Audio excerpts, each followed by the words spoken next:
Kenya and South Africa enjoy warm and cordial relations, which continue to thrive, making it possible for our two countries to realize great successes at bilateral and also at multilateral level. And Mr. President, you have enunciated some of those areas of cooperation. And I want to take this opportunity to express our appreciation for the support that the Republic of South Africa has continued to extend to Kenya. And in particular, we remain grateful for endorsing Kenya and lobbying other SADC countries to support Kenya's election as a non-permanent member of the United Nations Security Council for the period 2021 to 22. The value of like-minded African democracies stewarding our continent to its desired developmental trajectory through consolidation of peace and security can never be overemphasized. Your Excellency, Kenya considers South Africa as one of her most dependable and strategic allies on our continent. And indeed, when President Zuma paid a state visit to Kenya in 2016, we signed several agreements and memoranda of understanding that have greatly contributed to the enhancement of our bilateral relations. Indeed, as mentioned in our previous meetings, it is a shared desire to elevate the cooperation framework between our two countries from a joint commission for cooperation at a ministerial level to a binational commission at heads of state level. Your Excellency, on continental and multilateral matters, allow me at the very onset to commend you for the excellent manner in which you steered the African Union during your tenure as chair in 2020. This chairmanship coincided with the outbreak of the COVID-19 pandemic, which marked an unprecedented period globally. I was delighted to be part of the bureau which you led and which established the African Joint Continental Strategy for COVID-19. This strategy continues to date to guide the response to the pandemic. And as a member of the Bureau of the African Union at the time, I recall your tireless efforts in convening numerous Bureau meetings that, among other things, culminated in the appointment of 6 special envoys of the African Union. The envoy's principal mandate was to engage the G20 and other multilateral organizations, such as the World Bank, the IMF, to mobilize support for middle and low-income countries to mitigate the adverse economic impact of the pandemic through debt relief, the deferral of debt payments, the provision of new funding, and these efforts have been largely successful. Your Excellency, while still on matters COVID and in pursuing our agenda of boosting manufacturing capacity for COVID-19 vaccines on our continent, you also have moved through and have established the Aspen Pharmacare, and I do believe that this is a step in the right direction. It is unfortunate that at a time when the world should be collaborating in the fight against the pandemic, rich countries regrettably continue pursuing COVID-19 vaccine nationalism and hoarding. And therefore, the imperative for African countries to build capacities to meet our vaccine requirements is therefore not only urgent, but existential. We in Kenya aim to start local production of COVID-19 vaccines during the first quarter of 2022 with the aim of developing of fully fledged vaccine manufacturing capacity by 2024. And in this regard, therefore, I am looking forward to visiting the Aspen Pharmacare sterile factory in Port Elizabeth tomorrow. Our cooperation on health, Your Excellency. South Africa's medical and scientific prowess is globally recognized.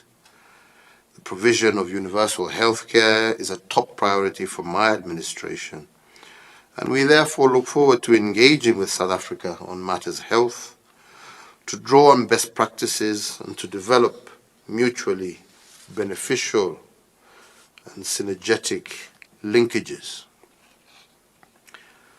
I am aware, and for which I congratulate your government and the people of South Africa, for the great strides your country has made in the medical domain, with outstanding breakthroughs such as the invention of the digital laser with numerous applications, design of the first induced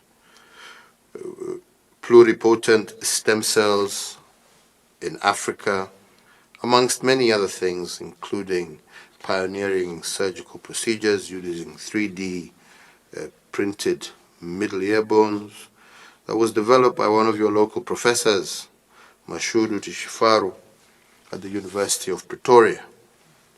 So in this regard, I do welcome the initiative and the efforts of our technical teams are making to conclude a cooperation instrument that provides a legal framework for collaboration in strategic areas in the health sector.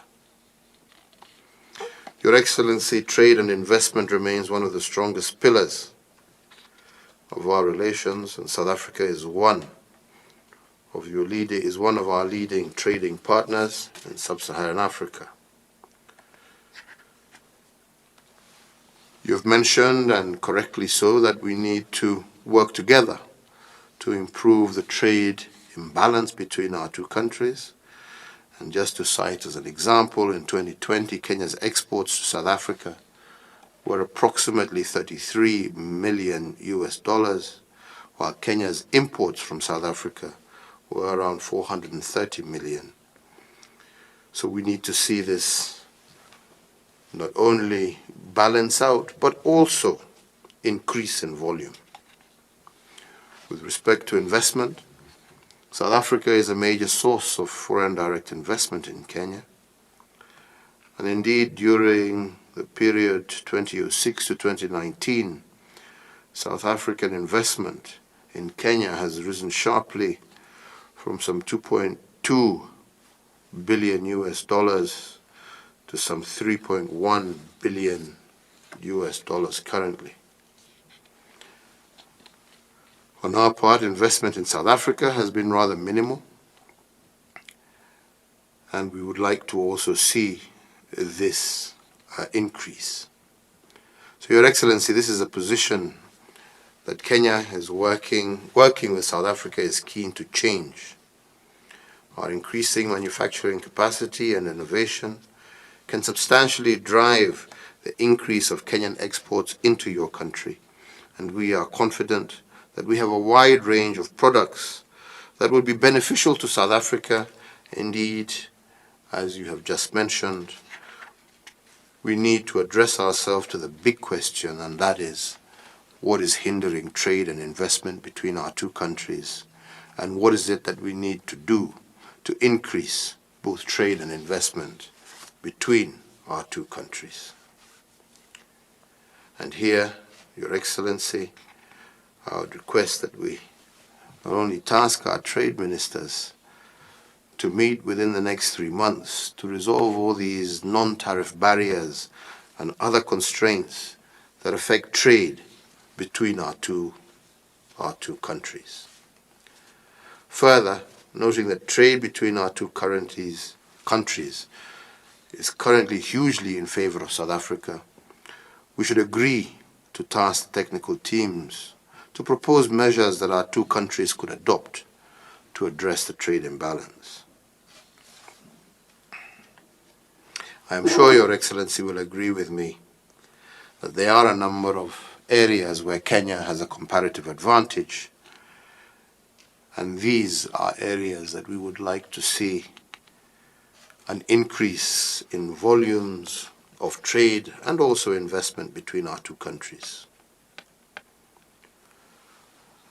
Given the strategic importance of South Africa and Kenya in the continent, addressing the bottlenecks in the trade and investment regime between our two countries is an important building block towards harnessing the benefits of the Africa Free Trade Area. We are already working together to lobby countries in our respective trading blocs to ratify the tripartite free trade area, and indeed I urge our teams to hasten this process.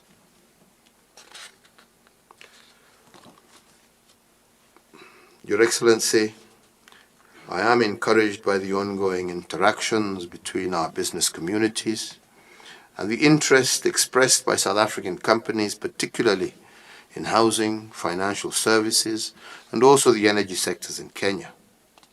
I want to encourage South African businesses to consider investing more in the full portfolio of opportunities to unlock the latent potential of our cooperation.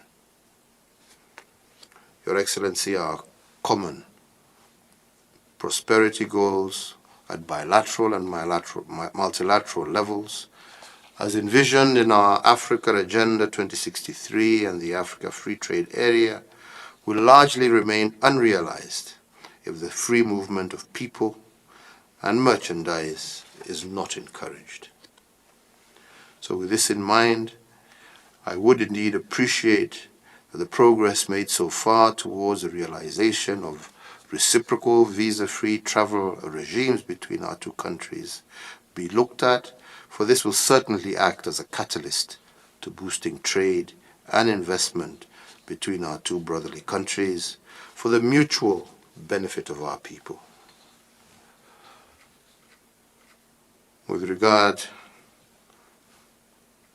to matters of regional security, indeed, as you have already touched upon, we need to continue to solidly work together to silence the guns and to encourage a greater sense of democracy on our continent. We stand with South Africa on the issue of West Sahara and the Sahrawi people.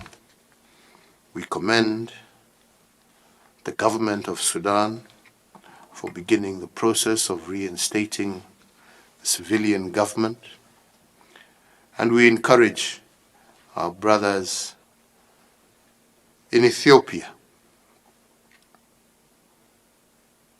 to work together, lay down their weapons, and appreciate that the best way to resolve their problems is through engaging in dialogue and ensuring that they managed to fix whatever areas of dispute, since the gun has never resolved anything. We also continue to support the work of SADC and other countries are doing in Mozambique to quell the terrorist threat, and indeed, as we have spoken already with the President, the war against terror will never be won by any one country. It will take all of us working together to ensure that we rid our continent of the terror agenda, and we also ensure that we are able to live as a continent with the peace, stability, and security that our people need in order to prosper. With that, Your Excellency, I wish to take this opportunity in conclusion to extend an invitation to you to make a reciprocal state visit to Kenya at your earliest opportunity, and as we steward together the strengthening of our political and economic cooperation for the mutual prosperity of our two peoples. I thank you, Mr. President. Thank you very much.